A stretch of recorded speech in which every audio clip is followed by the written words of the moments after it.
शिल गुरुपाद पद्मो नित्यलीला प्रविष्टो विष्णुपाद स्तोत्र शता श्री श्रीमद भक्ति प्रमोद पुरी गोस्वामी ठाकुर परम गुरुपाद पद्मो समग्र विश्वे गौड़ीय मठ प्रतिष्ठानेर मूल प्रतिष्ठाता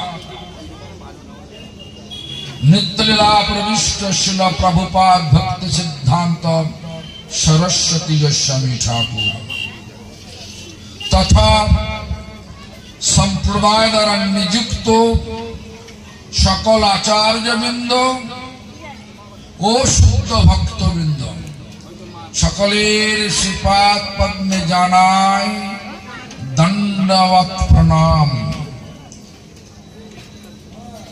सभाय उपस्थित त्रिदंडी पादगण